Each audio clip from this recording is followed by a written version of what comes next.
మొన్న మన మీడియా పైన మహాన్యూస్ ప్రధాన కార్యాలయం మీద బీఆర్ఎస్ వాళ్ళ దాడి ఖండిస్తున్నాము. ప్రతి ఒక్కరూ మీడియా మీదకు ఎవరు వచ్చినా భయపడేటట్టు చర్యలు తీసుకుంటున్నా ఇంకా ఇలాంటి దాడులకు తెగబడతా ఉన్నారు. ముఖ్యంగా ప్రజలకు ప్రభుత్వానికి వారాదిగా ఉంటూ మన మీడియా మొత్తం ప్రజల కోసం పనిచేస్తుంది. అలాంటి మీడియా పైన దాడులు చేయడము చాలా హేయమైన చర్య. దీనిపైన ప్రతి ఒక్కరూ ఖండించాల్సిన పరిస్థితి ఉంది. కానీ గతంలో కూడా మీడియా మీద ఎక్కువ దాడులు జరుగుతున్నాయి.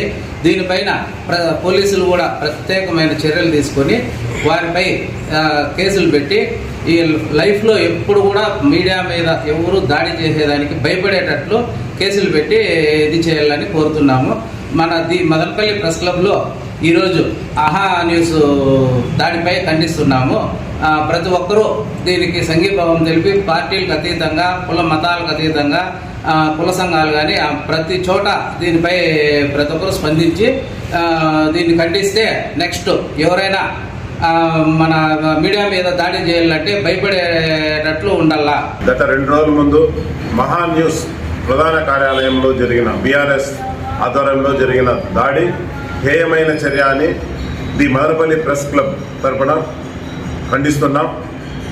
4th ఎస్టేట్గా పిలువబడే జర్నలిజానికి మనకు మినిమం రక్షణ లేకపోతే ఇక మిగిలిన సామాన్యుల పరిస్థితి ఏమిటి అని నేను ప్రశ్నిస్తున్నాను.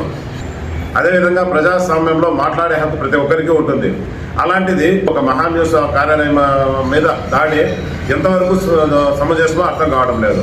రాజకీయ నాయకులు అయితేనేమి ఏ వ్యక్తి అయినా కూడా ఒక జర్నలిజం మీద కానీ విలేకరుల మీద దాడి కానీ ఆఫీసుల మీద దానివ్వండి భవిష్యత్తులో ఎక్కడ ప్రత్యక్షంగా కానీ పరోక్షంగా కానీ ఎవరి మీద దాడులు జరగకుండా వారు జరిపించిన వారిపై తీవ్రంగా కఠిన చర్యలు తీసుకోవాలి. ఇటీవల హైదరాబాద్ నగరంలోని మహాన్యూస్ ప్రధాన కార్యాలయం పైన బీఆర్ఎస్ నాయకులు కార్యకర్తలు దాడి చేయడాన్ని ది మదనపల్లి ప్రెస్ క్లబ్ తరఫున తీవ్రంగా ఖండిస్తున్నాం. 4th ఎస్టేట్గా పిలువబడే మీడియా పైనే దాడులు జరుగుతుండడం దురదృష్టకరం. మీడియా పైన కానీ మీడియా ప్రతినిధుల పైన కానీ దాడులు జరగకుండా కేంద్ర రాష్ట్ర ప్రభుత్వాలు పటిష్టమైన చర్యలు చేపట్టాలి. అదేవిధంగా ప్రత్యేక చట్టాలు తీసుకురావాలని విజ్ఞప్తి చేస్తున్నాం.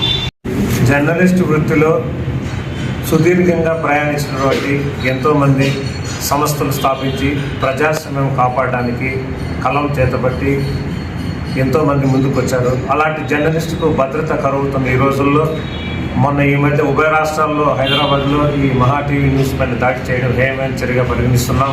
ఇటువంటి దాడులు ఉపేక్షించే ప్రసక్తి లేదు.